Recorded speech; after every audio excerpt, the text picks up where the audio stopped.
ECSI fans, you want to revolutionize your sports investing habits? Allow me to tell you about WagerWire. WagerWire is an app that helps you become a superior bettor by allowing you to sync all your sports books and track all your bets in one place. See your current action, your betting history, and stats. You could also sign up for sports books and collect bonus offers. Follow them at WagerWire on X, as it's the best account on the platform. Head to App Store or Play Store now and search WagerWire and download the app. Excuse me, Mr. DJ. Hey, check this out. We got a great show coming your way.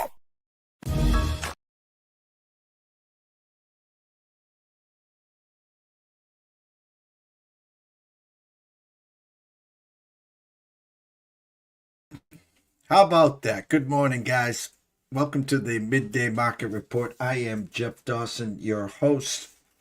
Good friend and colleague, Mr. Andrew McInnis here, live to talk a quick recap on the Grey Cup, talk some NHL, and we'll get him on his way as he goes live in 17 minutes on Wage Talk Puck Time, so make sure you stay tuned there. Let's bring him in without further ado, Mr. Andrew McInnis. What's up, Andrew?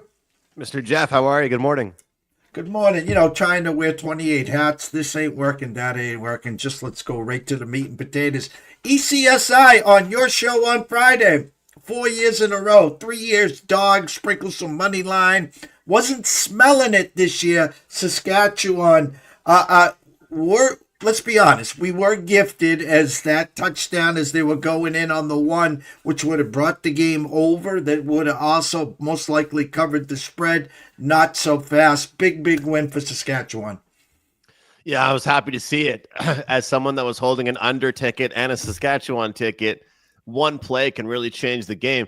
I do think there was the potential that we would have had a kick from a local boy from my neck of the woods to maybe get that cover back. Regardless, he did go one for two with his kick. So who knows what would have happened? But that fumble might have saved the game for us Saskatchewan bettors and the under bettors. We most certainly know that. But what a game, Jeff, and congrats to you. You called it, and you gave me the confidence that I needed because Montreal started to become everyone's darling all week, it seemed. At first, the number was pushed to 3.5 to 4. I even saw a couple books pop up a 4.5 number, which was shocking to see. But ultimately, Saskatchewan, they were the better team. They were. And it was led by a great quarterback who I think was very close to, if not nearly broke a record for the completion percentage in a Grey Cup. He was phenomenal. Trevor Harris. Jeff, when you look at a quarterback like Harris, he's just not someone that's going to knock your socks off with the deep ball every play. He's going to just make the right decision. And that's exactly what he did all game, And when you got a guy like A.J. Ouellette, who I've been pumping his tires all season long, it really helps you. He averaged 6 yards per carry on the night. And not to mention his receiving yard prop was 11.5, and he had one reception for about 22 yards. So you got to love that. And the defense, it was an interception on Davis Alexander's first pass of the game, which makes a huge difference. And I think lastly, I'll just mention the hamstring for Davis Alexander. All week long, it might have been smoke screens getting put up by Alexander and by the Alouettes saying he's 100%, saying they're doing rehab every day and they're feeling better. It was evident that he was not himself. There was one play where he had to scramble where he looked in pain. In fact, he grabbed his leg at one point. So I think it was the right call in Saskatchewan. Obviously, we'll never know if that cover would have been there, if that fumble didn't happen. But hey, the Riders win the Grey Cup for, I think, the first time in 13 years, is it? Something like that. So good for them to see that. It was on this. I think it was the second to last drive.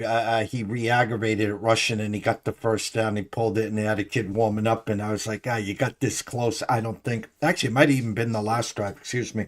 And he wasn't gonna be pulled from that game. Great game. I did have it on. I had that on, and then I think I had the red zone on, so I had a mixture of both. Next year, a lot of changes to the CFL, structure of the field, length, this, that, the other thing. Almost to the point where you start to have that gerbil spin almost, I'm not saying emulating the NFL, but what separated the CFL from the NFL looks like it's getting a lot closer now. Yeah, it's kind of funny, Jeff. Like the commissioner came out and he tried to say, like, in his press conference, like at one of the CFL Grey Cup like lead up events, like, oh no, we're still the Canadian game. We're still a 12-man lineup. We're still a, big field, whatever. But he did try to change a few things. I'm very curious from a betting perspective with our team totals and just with overs in general, how this shorter field and how some of these rules are now going to impact the totals. I mean, CFL had enough points as it was, Jeff, right? And I think it's very cool the way the field was designed. You got your own 40 or your own 50, and they've got their own 50, and there's the 55, right? That was unique to the CFL of where the goalposts were. That was unique to the CFL, but we'll be very interested to see what happens next season with it. But I'll tell you, I think that from a total perspective, starting off next season, we're going to see a lot more points, I think. And I'm not sure the bookmakers will react right away to it, but we might start seeing some wonky scores in the CFL, and teams that can't keep up, they're going to fall behind really early. I'll just say this. If you want your look ahead team for next year, the guy won the MVP of the league. It was kind of a runaway MVP, Nate Rourke. I think that it might be BC's time. I think Winnipeg's going downhill. Saskatchewan just won their Grey Cup. Maybe it's BC's time to get back in the Grey Cup. So maybe a little sprinkle on the BC Lions. We talked backstage. ECSI VIP has been a slow start for us in the NHL. I just can't make up how we're losing. Whether the start of the year, we just can't get an empty net goal, or in the middle of the year, 2-goal leads, and next thing you know, 2-2 go to overtime, can't get there. Or the cherry on top was the other day, losing on a shorthanded goal in overtime. I just can't make this stuff up. And again, earlier this week, needed the empty net goal, and with 2 minutes to go, we get a penalty. So we're shorthanded. Can't make it up. Slow start, long way to go for us. What are your eyes seeing? Your Montreal Habs here. The R word is slowly slipped in, just a little here. Thoughts on your Habs? Thoughts on the Habs, Jeff? Call me out. Feel free to call me out on this, but I am going to blame the injury bug a little bit because this is a team that can't, and I will say this, they cannot deal with injuries. Like a good team, like the Dallas Stars, like the Avalanche, like, the top of the top teams will be able to deal with injuries. The Montreal Canadiens aren't that team yet. You take away Caden Gooley, who was one of their best defensemen that seems to get injured every year. You take away Alex Newhook, take away Kirby Dach. And Jeff, you were talking about stuff that you just losing games you just can't make up. How about Kirby Dach just getting injured in ways you just can't make up? I mean, this guy, I feel so bad for him. He tore his ACL 2 years ago. Last year, he had an injury again with his knee. This year, he's working his ass off to be a good teammate. What does he do? He blocks a shot, fractures his foot. He's out 4 to 6 weeks. So, yeah, the injury bug is hurting them right now. But I'll tell you, the big answer is the goaltending. They're not getting one game that's getting bailed out by their goaltending right now. The fans wanted to run Montembeault out of the city. And now all of a sudden, Dobish has come back down to earth and nobody knows who to cheer for. And now all of a sudden, we've got Fowler, the Boston College boy. He's down there in the AHL, and everyone's saying, hey, don't rush this guy. Let him develop in the AHL. So we'll see. One thing I'll mention is that fade the Montreal Canadiens against heavy teams, against aggressive teams. And, well, they've got the Capitals up on Thursday, and we know how that went for them in the playoffs. But LA Kings, Dallas Stars, Boston Bruins, physical teams cause them trouble. Teams that aren't physical, the Habs are doing very well against. Hucks, props, and thoughts. 4 games on the docket. The last game of the night, the Boston Bruins traveled to Anaheim. In what world would we ever have thought the Anaheim Ducks minus 162 and get the Ducks, the Bruins plus 140. Carolina travels to Minnesota, about the same. Carolina minus 158. Calgary and Buffalo, this Calgary team can't score, and Buffalo gives up goals. We do know that. The Sabres minus 150, and Edmonton travels to Washington. Short number there. The Capitals minus 122. They're doing everything in their power to try to get some Edmonton money, but I've been staying far, far away from the Oilers.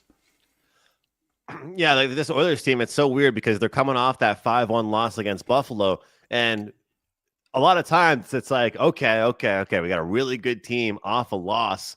We want to get to the window right now with them. But how good are the Oilers?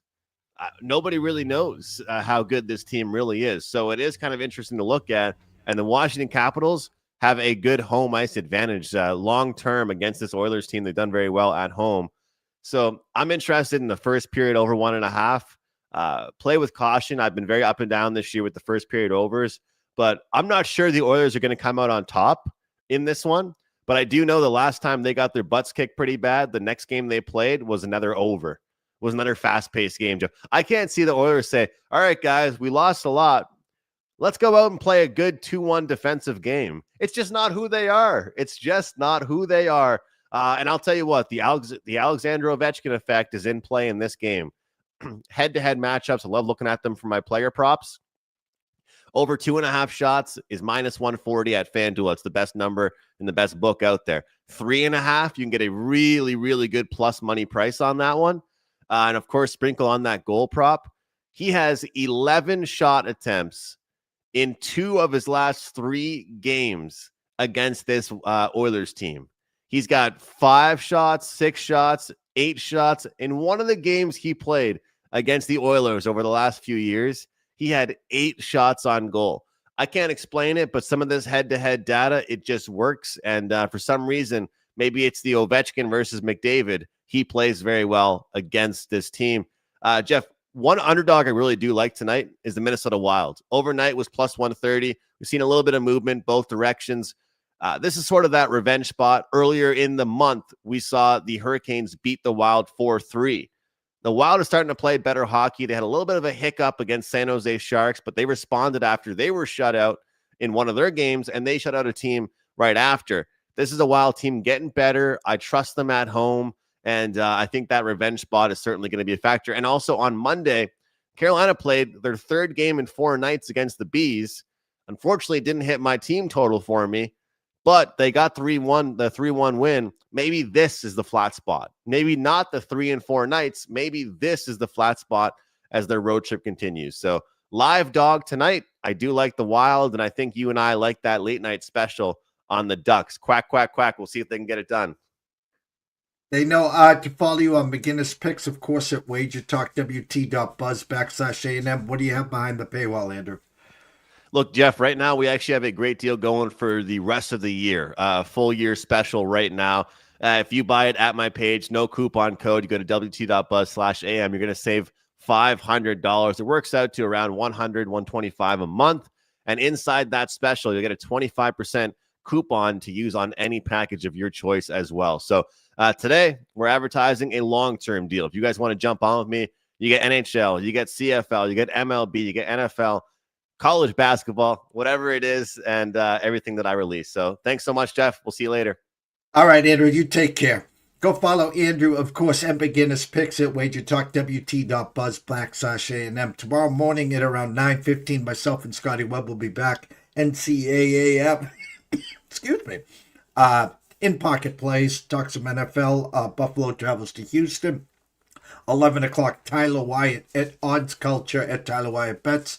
11:05, and at 11:30, of course, Mr. Matt Grissom at Grissom on X at NCAA Insiders, talking some SEC football and, of course, the Westgate Supercard. Everyone watching and listening, both shows, thank you guys. Shout out to Nebraska, knows some stuff. Go Cornhuskers, go, and stay tuned.